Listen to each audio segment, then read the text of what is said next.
On July 3, 2017, 13 years old Florida teen Janessa Shannon was reported missing. Hello everyone, welcome to my channel. This true crime story is divided into 4 parts: the summary, evidence, the possible psychological dimensions of the perpetrator, and the conclusion. I will begin with the summary. Janessa Shannon was born on August 8, 2003 to parents Michelle Mosley and Nashon Shannon in Sarasota, Florida. Nashon was employed as an IT professional. Janessa's hobbies included playing video games, spending time with her 2 siblings, and taking nature walks with her family. She was described as fun, loving, and very quiet. The circumstances surrounding her disappearance. Her parents had joint custody, therefore she split her time living between them. She stayed at her father's home in Riverview during the week and also on some weekends. She spent the other weekends with her mother in Bradenton. On June 30, 2017, she went to her mother's home for the weekend. The following day, early in the morning, she left home without permission and visited a boy's home. She spent several hours before returning home. Her mother later found out and was very upset. She asked Nashon to pick up Janessa. He arrived at about 5:30 p.m. on the same day, and she got into his vehicle. He visited the boy's home and spoke with his family. Nashon left Bradenton at about 6 p.m. and he took Janessa home. On July 3, at 12:58 p.m., he reported her missing. He said she left his home on July 2. The discovery of her body.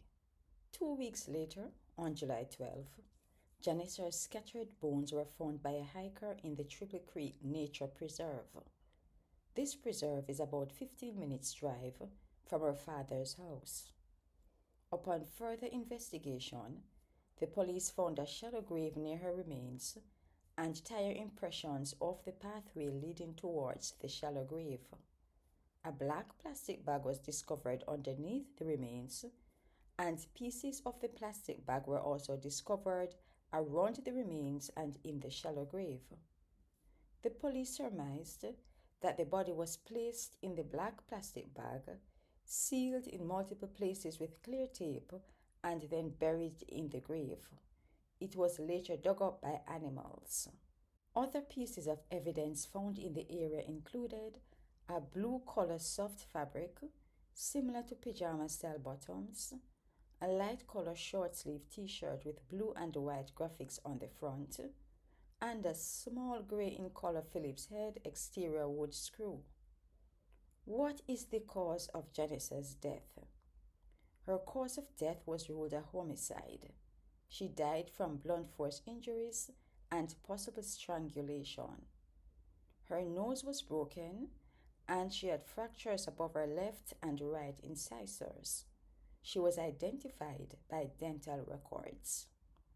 Almost 3 months later, on October 5, Nashon was charged with first-degree felony murder and aggravated child abuse.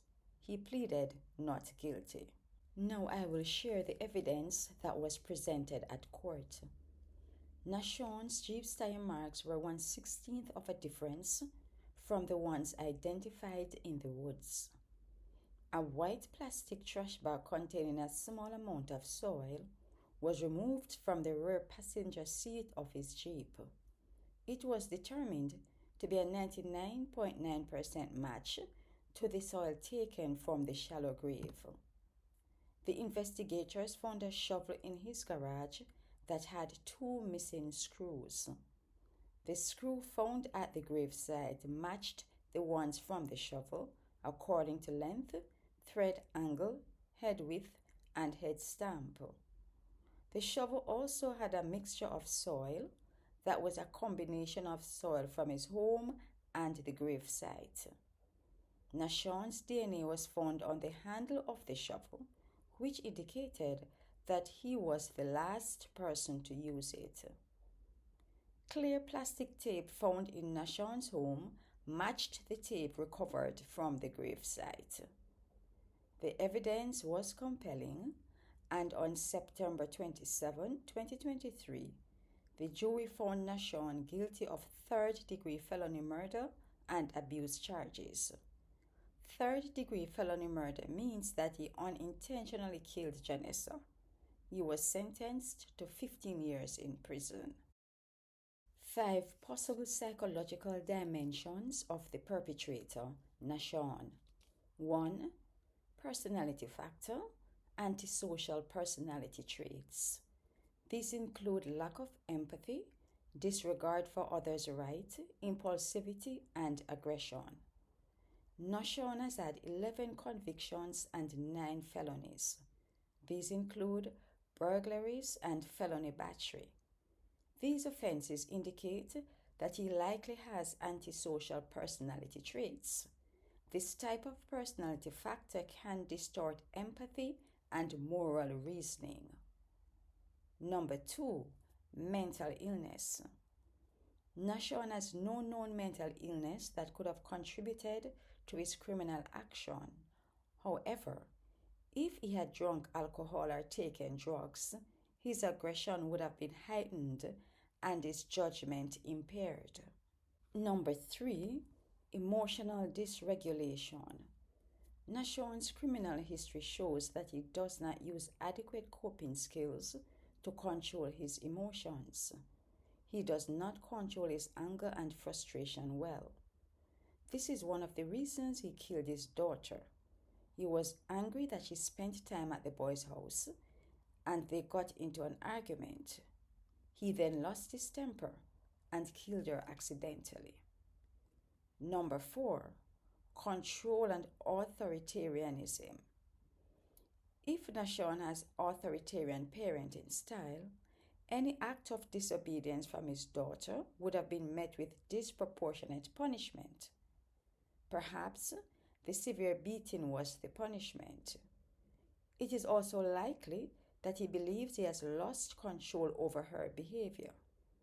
This perception might have triggered the violent response that killed her. Number 5, narcissistic injury.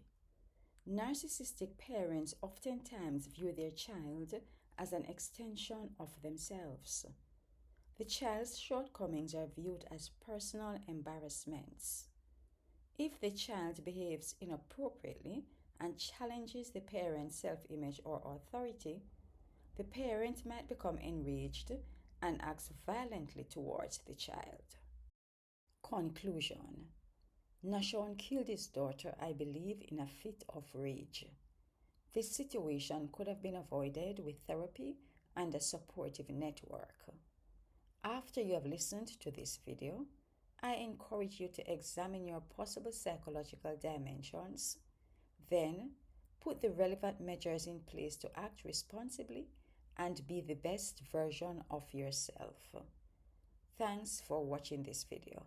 If you like this content, kindly consider liking, sharing, and subscribing.